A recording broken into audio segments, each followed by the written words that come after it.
നമസ്കാരം. വാസ്തുസ്കോർ.com സ്വാഗതം. ഇന്നത്തെ പ്രധാനപ്പെട്ട വിഷയം പല ഫോൺ കോളിൻ്റെയും ഇമെയിലിൻ്റെയും അടിസ്ഥാനത്തിലാണ്. അതായത് ഒരു ചോദ്യമായിട്ട് ഞാൻ പറയാം. ഒരു വീട്ടിൽ ഗൃഹനാഥൻ മരിക്കുന്നു. അവർക്ക് 2 പെൺകുട്ടികളാണ്. അപ്പോൾ ആര് കർമ്മം ചെയ്യുമെന്നുള്ളതാണ് ചോദ്യം. അപ്പോൾ സ്ത്രീകൾ കർമ്മം ചെയ്യാൻ പാടില്ല എന്ന് അവിടുത്തെ നാട്ടുകാർ പറയുന്നു. അപ്പോൾ മരിച്ച ആളിൻ്റെ ചേട്ടനോ അനിയനോ അവരുടെ മക്കളോ വല്ലതും ഉണ്ടെങ്കിൽ ചെയ്യാമെന്ന് പറയുന്നു. എന്നാൽ ചേട്ടനും അനിയനും അങ്ങനെ ഒരു പിതൃതർപ്പണം എനിക്ക് വേണ്ടിയല്ലാതെ വേറൊരാൾക്ക് നടത്താൻ പാടില്ല എന്ന് പറയുന്നു. എന്നാൽ മരുമകൻ നടത്തട്ടെ എന്ന് പറയുന്നു. മരുമകനും തയ്യാറല്ല. ഇങ്ങനൊരു വിവാദമായി ഒരു സ്ഥലത്ത്. അപ്പോൾ ആ ചോദ്യം വന്നതുകൊണ്ട് ഞാൻ എൻ്റെ ഉത്തരം പറയുന്നു. ഇങ്ങനെയുള്ള സന്ദർഭങ്ങൾ നിരവധിയാണ്.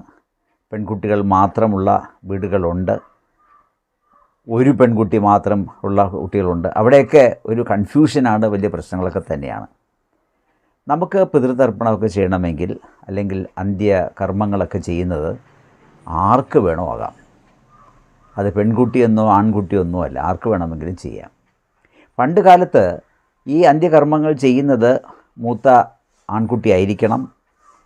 അവൻ്റെ കൂടെ ഇളയത് ആൺകുട്ടികളുണ്ടെങ്കിൽ അവർക്കും അതിൽ പങ്കുചേരാം. ഒരു കാര്യം പറയുന്നുണ്ട് ശാസ്ത്രങ്ങളിൽ, ബ്രാഹ്മണനായിരിക്കണം ഈ അന്ത്യകർമ്മങ്ങൾ ചെയ്യണം എന്ന് ചില സ്ഥലങ്ങളിൽ പറയാറുണ്ട്. അതുകൊണ്ടാണ് നിങ്ങൾ കണ്ടിരിക്കും, അന്ത്യകർമ്മങ്ങൾ ചെയ്യുന്നതിന് മുൻപേ മൂത്ത മകൻ വെളിയിൽ പോയി കുളിച്ചിട്ട് വന്നിട്ട് പൂണുനൂലൊക്കെ ഇട്ട് വെള്ളവുമായിട്ട് വരുന്നത് നിങ്ങൾക്ക് കാണുവാൻ സാധിക്കും. അപ്പോൾ അതൊക്കെ പഴയ ആചാരങ്ങളാണ്. പക്ഷേ ഇന്ന് പിതൃതർപ്പണം അല്ലെങ്കിൽ അന്ത്യകർമ്മം പുരുഷന്മാർക്കും ചെയ്യാം, സ്ത്രീകൾക്കും ചെയ്യാം. അതുപോലെ വർഷത്തിലൊരിക്കൽ ഒരു ബലിയിടുന്നുണ്ട്. അതും ആർക്ക് വേണോ ചെയ്യാം. അതിൽ തർക്കിക്കേണ്ട ഒരു കാര്യവുമില്ല. എന്നാൽ ശുദ്ധിയായിരിക്കണം എന്നു മാത്രം. ആ കർമ്മങ്ങൾ ചെയ്യുമ്പോൾ സ്ത്രീകൾ വളരെ ശുദ്ധിയായിരിക്കണം. ആ സമയത്തും ഉണ്ടെങ്കിൽ മാത്രമേ ചെയ്യാൻ പാടുള്ളൂ. അപ്പോൾ എന്തായിരുന്നാലും ഈ തർക്കം ഇവിടെ വെച്ച് അവസാനിപ്പിക്കുക.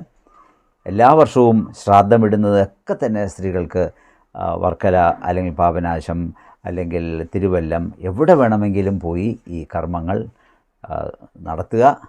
എത്രത്തോളം നമ്മൾ ജീവിച്ചിരിക്കുന്നിടത്തോളം കാലം ചെയ്യാൻ പറ്റുന്ന വർഷങ്ങളിലെല്ലാം തന്നെ അച്ഛന് വേണ്ടി അല്ലെങ്കിൽ അമ്മയ്ക്ക് വേണ്ടി ഈ പിതൃതർപ്പണം ചെയ്യുന്നതിൽ യാതൊരു തെറ്റും ഇല്ല എന്നാണ് എൻ്റെ അഭിപ്രായം.